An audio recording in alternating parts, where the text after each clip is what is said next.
So if you have a podcast, then you've likely already thought about other ways you can use all that great content you've been creating. And it might have crossed your mind that you could easily create part of, or even an entire book just from that content. And because you have a passion for the topic that your podcast covers, I mean, obviously you wouldn't have a podcast about it if you didn't. It makes sense to convert the material from that podcast into book form because you want to help people connect with you and, if you have guests, with your guests in a different way. Now, the trick is that you don't want to offer exactly the same information in the book that you offer on your podcast, because your podcast is probably offered for free, and then it doesn't make any sense to have something for free and then say, hey, come pay for this book. It's just the transcripts, right? That doesn't make sense, and people aren't going to want to do that unless they're like your best friend, and they'll probably buy your book. But I have some tips for you so you can learn how to create some connecting pieces, maybe add additional stories, tips and tricks, all that kind of stuff, something special that you can use with the pieces of your podcast that are going to give your audience more value. So I'm going to tell you how you can do just that. But first, I want to explain how a book can work for your podcast, because a lot of times we get very excited about a book and we're just not really sure what to do with it, right? So you want the book to feed the podcast, and you also want the podcast to feed the book.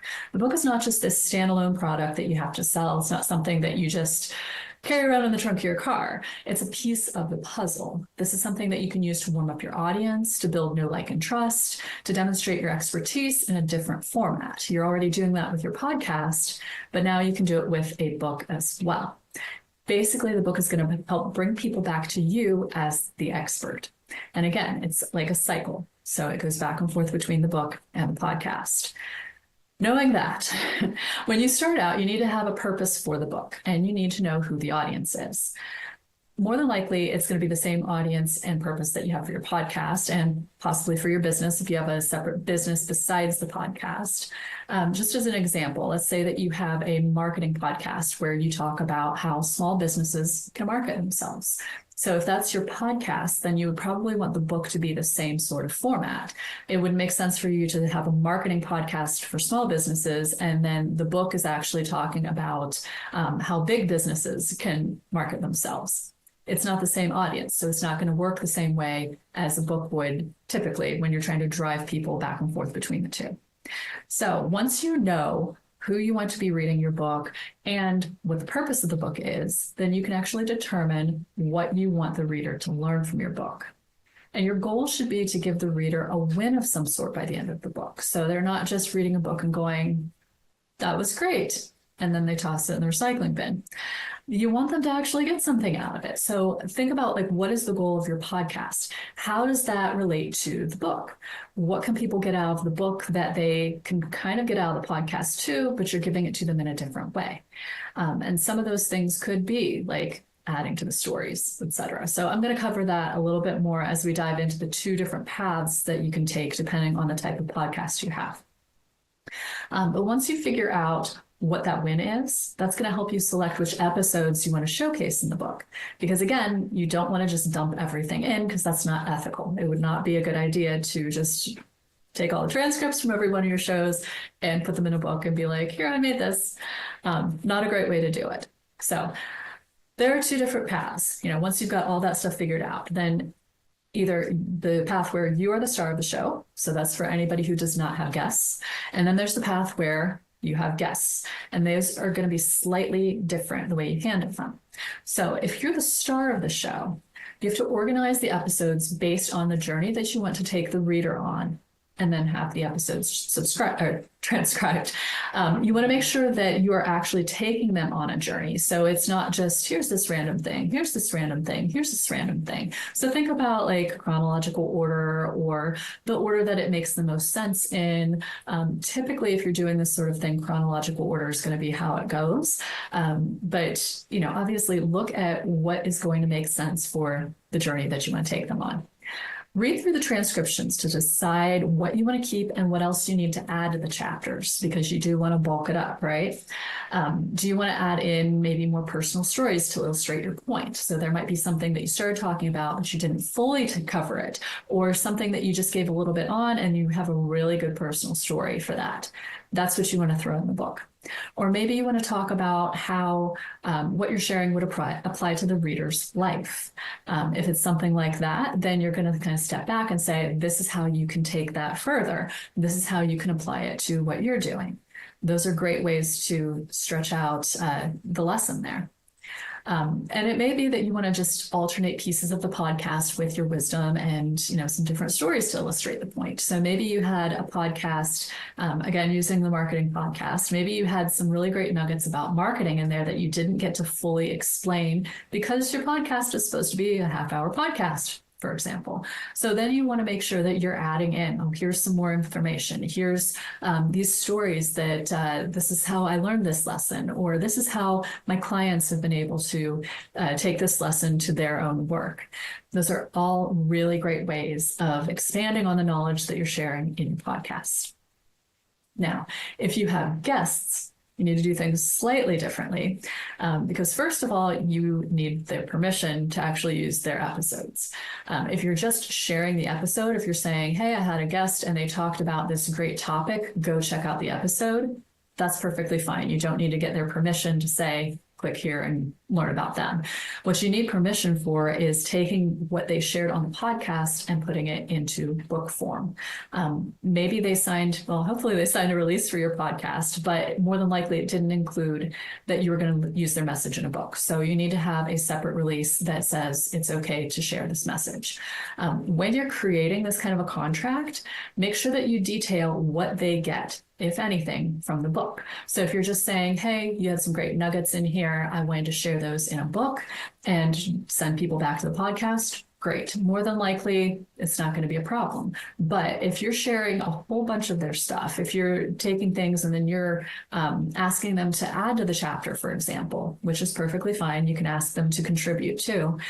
Make sure you outline things like the royalties. Outline if there's any more information that they need to add to their chapter. All that kind of stuff needs to be included in the contract. And just a pro tip, if you're doing a book and you have a lot of authors like that, if they're sharing information, make sure that you figure out a good method to handle the royalties. And my favorite one for that is to select a nonprofit that will just get all the royalties from the book. A portion of the royalties. Obviously, you deserve to get something for the work you've done. But if you're sending it to a nonprofit, most people are going to be on board with that. Just make sure that you outline everything they need to know in that contract and have them sign it, because if you don't, then you could run into issues later with unhappy co-authors or with copyright issues, and you don't want that.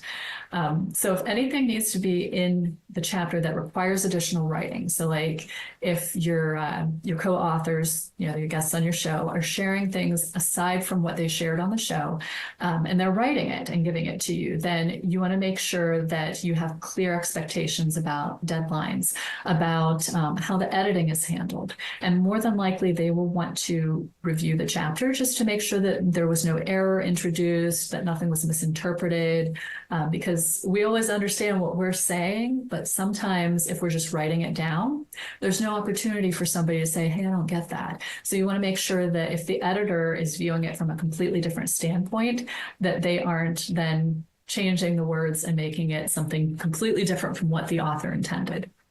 So just some little bits of wisdom there, because I've handled a few anthologies and there are issues with that if you don't iron them out to begin with.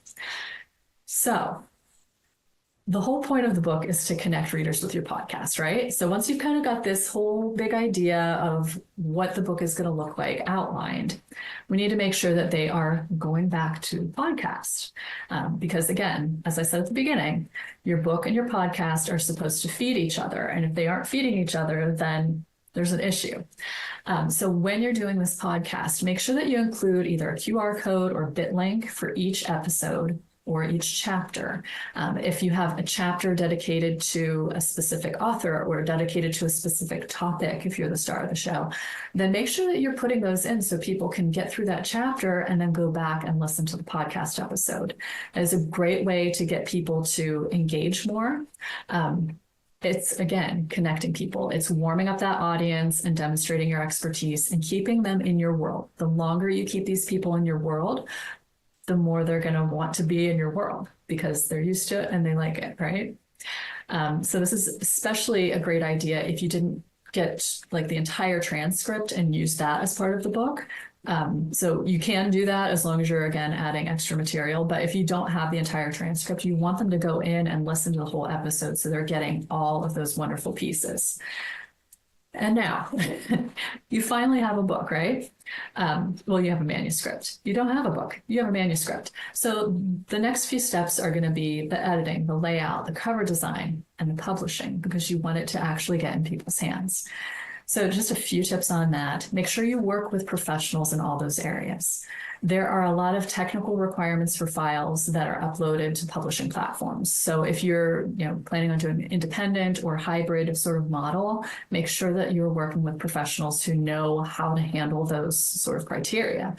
You want the book to present you and your brand the best that you possibly can. So ensure that the inside and the outside look and sound like the book was produced by a traditional publishing house, but you can do this by working with professionals.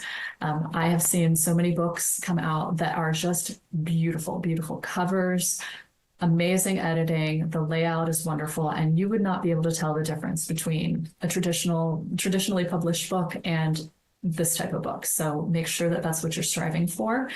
On the flip side of it, I have seen some questionable work put out by both independent authors and hybrids. So be sure to vet the work before you sign up to work with them. Remember that you can always ask around. Who have you worked with? What do you like about working with them? Buy one of the books. Ask questions if you have questions. Make sure that this is a product that you're going to be proud of, because you want to take it with you. You want to be able to show up at an event and say, hey, I brought my books with me. Who needs a copy? All right, so now you have a book, right? The final piece of advice I have is marketing and PR, because as I like to say, a silent author sells no books. So you either need to have a plan or work with professionals for marketing your book and connecting it with media. Talk about it on all your social media platforms. Talk about it wherever you go. Make sure you put author in your bio. Take it with you when you go to networking events. Keep some in your car, all those good things. But also talk about it on your podcast. Start out a podcast episode, introduce the show. Hey, this is what we're going to be talking about today. But first, I want to let you know we have a book out and it features stories from our podcast. It's, covers the first 2 seasons, and you'll get to hear from some of your favorite guests from our show. Whatever you need to do, make sure that you are talking about it wherever you can, because a silent author sells no books. So thank you for joining me today for making the most of your podcast and easily turning your podcast into a book. I hope you got loads of great information.